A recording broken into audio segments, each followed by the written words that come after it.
Hi, have a pleasant day. I am Srimati, Assistant Professor, Dr. Ambedkar Global Law Institute, Tirupati. As you know well, I am going to take Advanced Accounting for 5-year BCom LLB 4th SEM student. At present, I am going to take 5th unit in that subject called Company Accounts. Before getting into the subject, I want to recollect what you have studied in your earlier classes, accounting. So accounting means art of recording, classifying, summarizing in a significant manner and in terms of money, transactions and events of financial character. So please recollect whatever you have studied in your earlier classes regarding the accounts. Let us start with the company accounts. So what is company account? A set of financial record that a company must produce at the end of a business year in which deals of company's profit and losses are shown. Okay, so let us come to know what is about the definition of company, since that is what we are going to see, the company accounts. So let us define what is company. So the definition of company according to Companies Act 2013 by section 2 subsection 20 defines the term company means a company incorporated under Companies Act 2013 or any previous company's law. Any previous company law means the Companies Act 1956. So a company which has been registered under the Companies Act 1956 also comes under the term of company.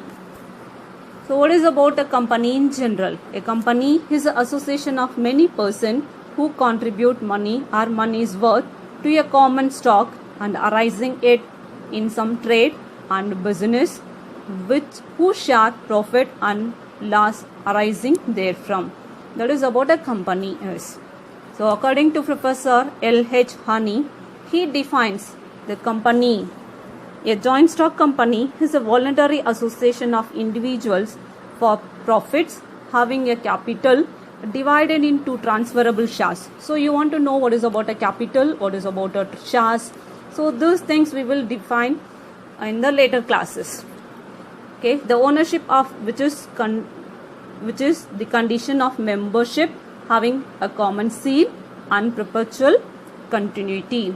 So with this definition, we come to know some of the characteristics of a company. So what are the characteristics of a company? So the first one is the distinct legal person and separate from its owner. So distinct legal person means it's not like a human being. Okay, it is a distinct legal person and they are separate from the owners, unlike partnership firm. Partnership firm, the owner and the partnership firm are one and the same. And the company is having a common seal. Every company which has been registered under Companies Act, immediately they used to get a common seal. So with that seal only the company starts operating. The next one is members. The members of a company. In case of public company, the minimum number of member is 7 and maximum is unlimited. In case of private company, the minimum number of members is 2 and maximum is 200 according to Companies Act 2013. But before under Companies Act 1956, the maximum limit is 50 in excluding present and past employees. The liability of a member is limited to the extent of value of the shares. Unlike partnership firm, the liability is limited to the extent of value of shares they got or purchased. The next point is it has perpetual succession. Means the company will run even after all the member has vanished or got died or they become insolvent. So the company will stand as such. The next point is the shares of a company are freely transferable except in case of private company, since it is about legal requirement of maximum number 200 according to Companies Act 2013. Before it is 50 excluding present and past employees. The next important characteristic of a company is a company can sue and be sued in its own name. That means the company can sue not by their directors or not by their shareholders or not by their members or not by any other person, but not by any other person's name, but on the name of company. The company can sue and be sued in its own name. The next point is it is a voluntary association of persons, usually for profits. The next one is the types of companies. So the types of companies we are dividing with the number of points, but first point is on the basis of formation of company. It has been divided into 3 types of companies. The first one is chartered, statutory, registered. Chartered, a royal charter, example Hudson's Bay Company. So it is not at present now. The statutory company which has been created by the special act of parliament. So any company which has been created under the special act of parliament can come under this category. Next one is registered company. It means the registration under the Companies Act. The company which follows all the rules and regulations to be registered under Companies Act 2013 can be called as registered companies. The next one is from the point of view of liability. The companies are divided into 3 types again: limited, guarantee and unlimited companies. So what is limited company? The limited company by its face value of shares. So the liability is only up to the limit of face value of shares. The next one is guarantee company. The guarantees which has been given by the member is limited. That is also limited only, but up to the guarantee which has been given by the member at the time of purchasing. The next one is unlimited liability. So unlimited liability at present it is not existing. It means the liability is not limited with the value of shares or with the value of guarantee, but it is also limited up to the liability of company only, not more than that. The next type of companies are on the basis of ownership. It has been divided into 3: government company, holding company and subsidiary company. Government company. What is government company? Which has been registered or owned by the government. Next one is holding company, having more than 51% of equity share capital in another company or controls a composition of board of directors and other companies. Then we say it is about a holding company. Then what is about a subsidiary company? A subsidiary company is a company owned and controlled by another company. The owning company is called parent company or sometimes called holding company. Next one is on the basis of nationality. So we divide that into 2 categories. Indian companies and foreign companies. Examples of Indian companies. Examples: Tata Consultancy Services, TCS, Reliance Industries Limited, Oil and Natural Gas Corporation, then HDFC, ITC, Coal India, Infosys are an examples of Indian companies, means which has been registered within the territory of India and running within the India. Then foreign companies. A foreign company is a company or a body corporate incorporated outside India, which has a place of business in India, whether by itself or through an agent, physically or through electronic mode, and conducts any business activities in India in any other manner. Then we say it is about a foreign companies. We know number of companies are there. The next one is on the basis of transferability. What is transferability? Shares transferability. So we are dividing it into 2 categories: private companies and public companies. What is about a private company? A company whose shares may not be offered to the public for sale. That is about a private company. Means a companies whose shares may not be offered to the public for sale. That is about a private company. What is about a public company? Companies whose shares are traded freely on stock exchange. You know number of stock exchanges available all over India. So through that stock exchanges, the shares are being freely transferable. Then we say it is about a public company.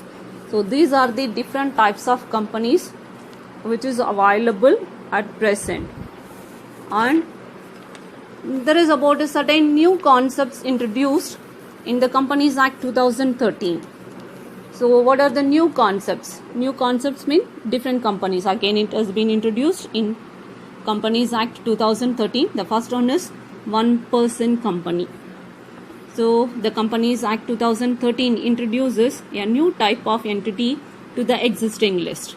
That is, apart from forming a public or private limited company, the Act enables the formation of new entity, a one-person company. One-person company means what? That is nothing but only one person has its member. The company with only one person has its member according to section 3(1) of Companies Act 2013. The next concept is a private company. The Act introduces a change in the definition for a private company. That is, the new requirement increases the limit of number of members from 50 to 200 under section 2 subsection 68 of 2013 Act. Before that it is 50 under Companies Act 1956. But now it has been introduced a new requirement towards the membership of maximum limit 200. The next one is a small company. What is about a small company? A small company has been defined as a company other than a public company. Clearly noted, other than a public company, but having a paid up share capital of which does not exceed 50 lakh or such higher amount as may be prescribed, which shall not be more than 5 crore. That means it should not, minimum limit is 50 lakh but maximum is 5 crore. There is about a next point. The turnover of which as per its last profit and loss account does not exceed 2 crore and such a higher amount as may be prescribed which shall not be more than 20 crore. This is called a small company. Apart from that small company, there is about one more thing, means which has been given under the Companies Act 2013. The section will not be applicable to the following. What are the following? A holding company or subsidiary company. Suppose the holding company or subsidiary company which falls under the categories, as I said, the paid up share capital or turnover. In that category means then it will not applicable as a small company. Or company registered under section 8. And then a company or a body corporate governed by any special act, then it will not come under the category of small company. This is about for small company according to Companies Act 2013. Then next point is a dormant company. Dormant company means according to Companies Act 2013, a dormant company is a company that carries out no business activities in a given period of time. Clearly it says it is not it's not carrying out any business activities within a given period of time. So a dormant company is one that has been registered with Companies House but is not carrying any kind of business activities or receiving any income, any term of income. Means it has been a company for the namesake which has been registered under the Registrar of Companies, but it doesn't carry out any business activity and it won't generate any revenue and it won't receive any term of income, but it is a company, and as you know, the company will submit the return in the not exceeding 9 months for the financial year to the income tax authorities. That has been applicable and accepted by the tax authorities. So this is about a dormant company.